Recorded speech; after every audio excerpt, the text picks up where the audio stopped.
अस्सलाम वालेकुम दोस्तों। दोस्तों, अगर हम ये समझ रहे हैं कि आईनी बहरान ख़त्म हुआ है तो आज सुप्रीम कोर्ट ने आईनी बहरान का मेरी नज़र में एक नए बहरान का आगाज़ कर दिया है। जी हाँ, जो फैसला चीफ जस्टिस ने जारी किया है वो मुतनाज़ा है। इस फैसले की जो हुकूमत तशरीह कर रही है वो पीटीआई की तशरीह से बिल्कुल अलहदा है।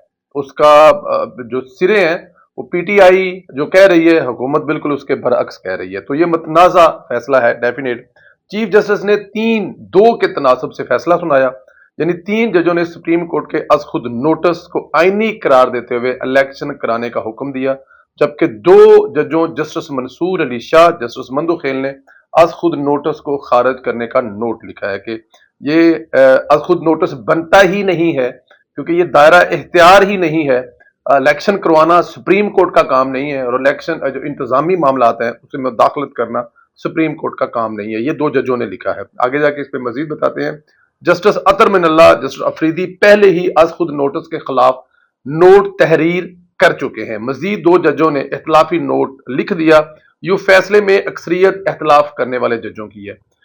अगर देखा जाए तो फिर ये फैसला जो है 2-3 का नहीं है, ये 4-3 का है। 4 जो है इस आज खुद नोटिस लेने के खिलाफ नोट लिख चुके हैं, मतलब वो चारों जो है इसको एक्सेप्ट नहीं कर रहे हैं। तो इस हिसाब से अगर देखा जाए तो ये बनता ही नहीं है।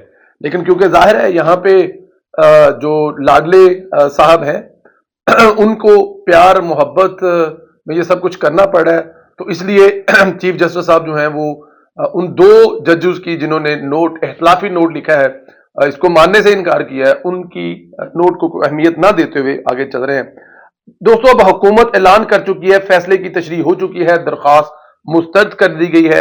जिन जजों ने इलेक्शन कराने का हुक्म अड़ाने का ऑर्डर लिखा है, इसकी कोई वक़्त नहीं, वो इसी बेस पे कह रहे हैं कि 4 जज, 7 में से 4 जज जो वो खिलाफ लिख चुके हैं। तो अगर देखा जाए तो जो 3 है उनकी तो खुद ब खुद ही वक़्त खत्म हो जाएगी।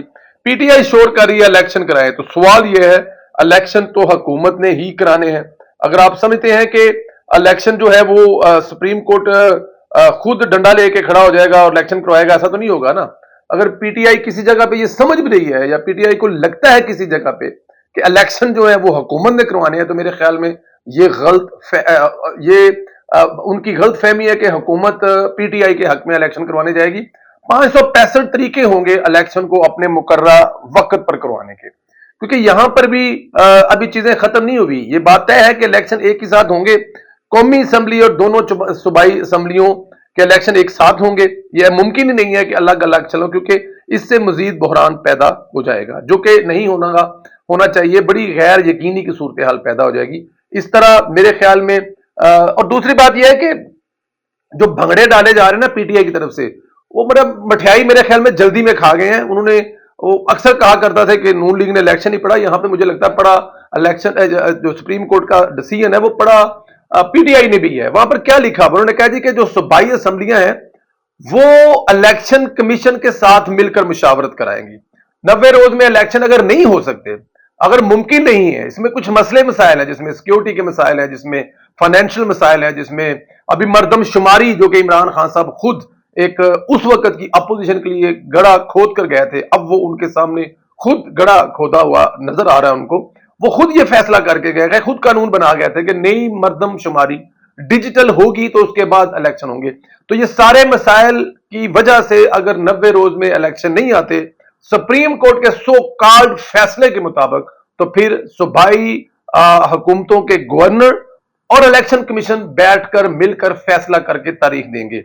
और अगर किसी जगह पर अगर ऐसा नहीं होता तो फिर इलेक्शन कमीशन है, सदर उनके पास बैठेगा, लेकिन फैसला इलेक्शन कमीशन ने ही करना है।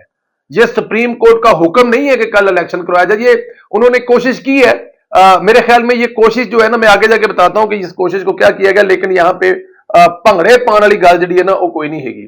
दोस्तों, फेस सेविंग अगर इस फैसले से किसी को मिली है तो वो इमरान खान है। इमरान खान के फैसले के फौरी बाद ये कह दिया, क्योंकि हमारा मुतालबा इलेक्शन था और सुप्रीम कोर्ट ने हुक्म जारी कर दिया है कि इलेक्शन करवा दिए जाए, इसलिए हम अपनी जेल भरो तहरीक खत्म करने का ऐलान कर रहे हैं। यानी इमरान खान एक और तहरीक से दुम दबाकर भाग गया है। इस बार कंधा अदालत का इस्तेमाल हुआ है عدالت نے مشکل وقت میں ہمیشہ کی طرح عمران خان کو ریسکیو کیا ہے. سوال تو پھر اٹھیں گے, جواب تو پھر دینے پڑیں گے. ایسا نہیں ہو سکتا کہ آپ اپنی مرضی سے قانون اور آئین کو روندتے ہوئے صرف کسی کی محبت میں فیصلے کرتے جائیں اور آپ سے سوال بھی نہ ہو. میرے خیال میں یہاں پہ سب سے زیادہ جو اس وقت اندر بیٹھ کے برا بھلا کہہ رہے ہوں گے وہ اسد عمر صاحب ہوں گے, شاہ محمود قریشی صاحب ہوں گے, اعظم سواتی صاحب ہوں گے, اور اس طرح کے وہ دوسرے بیوقوف لیڈر جو کسی بھی طرح سے عمران خان کی باتوں میں آ کر اس دن گرفتاری دینے چلے گئے. حالانکہ وہ بعد میں بتاتے رہے کہ کوئی کسی سے ملنے آیا تھا, کوئی کسی کو چائے پینے آیا تھا, کوئی کسی کو بس سٹاپ پہ چھوڑنے آیا تھا, حکومت نے زبردستی پکڑ لیا ہے.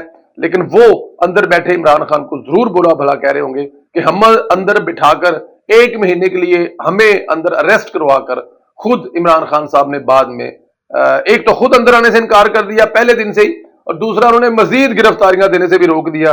تو میرے خیال میں عمران خان نے پھر ایک دفعہ اپنے مہربانوں کے ساتھ ہاتھ کیا ہے.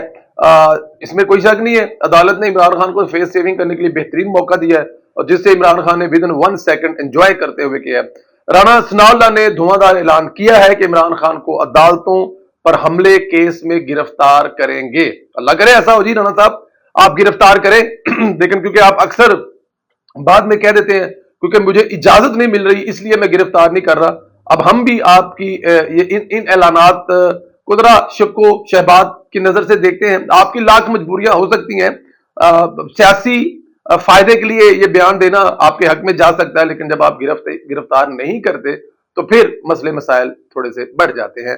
تو خدارا ان کو گرفتار کریں. رانا ثناءاللہ نے بتایا تھا کل عدالتوں پر حملے کیس میں مزید 29 لوگ گرفتار کر لیے ہیں, 150 لوگوں کے مزید نامزد کر دیا گیا. یہ بہت اچھی بات ہے, ان کو بالکل نہیں چھوڑنا چاہیے.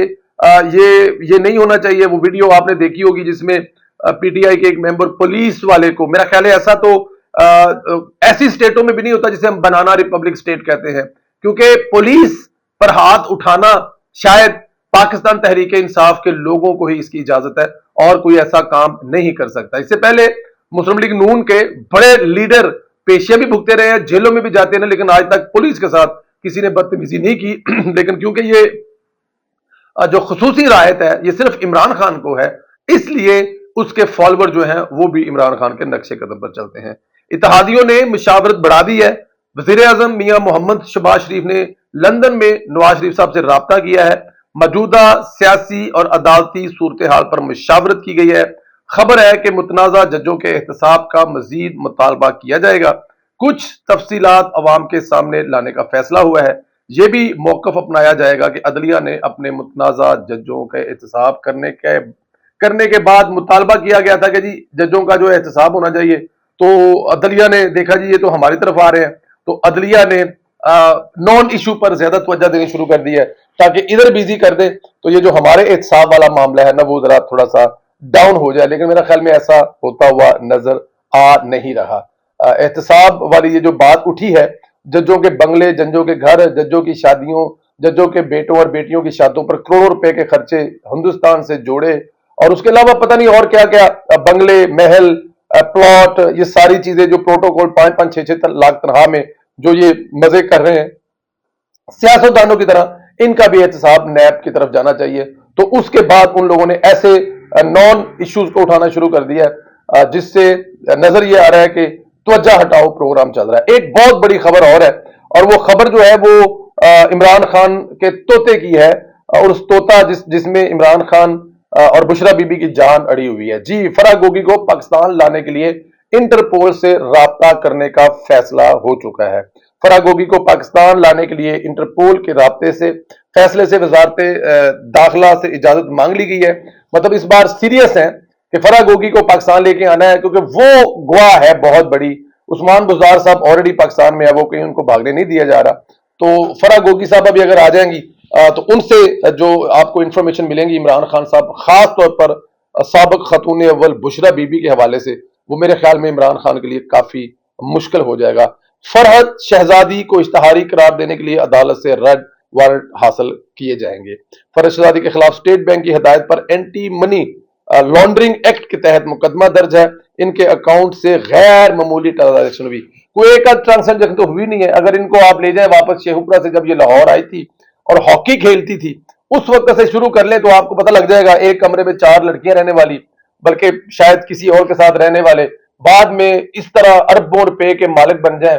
और फिर वो जो ओन चौधरी साहब का इंटरव्यू है, जो कालम लिखा था जवेद चौधरी साहब ने, उसमें इनका कितना, और इनके जो हावंद गुजर साहब है उनका कितना किरदार है इस लेवल तक लाने के लिए बुशरा बीबी को, और इमरान खान को फंसाने के लिए, इमरान खान को जादू टोने, और पता नहीं वो क्या क्या स्टोरियां हैं, वो हम पिछले वीलॉग्स में बता चुके हैं। बार बार उन चीजों का क्या जिक्र करें, वो अगर आप देखें तो मेरे ख्याल में फराह गोगी को लाना बहुत जरूरी है।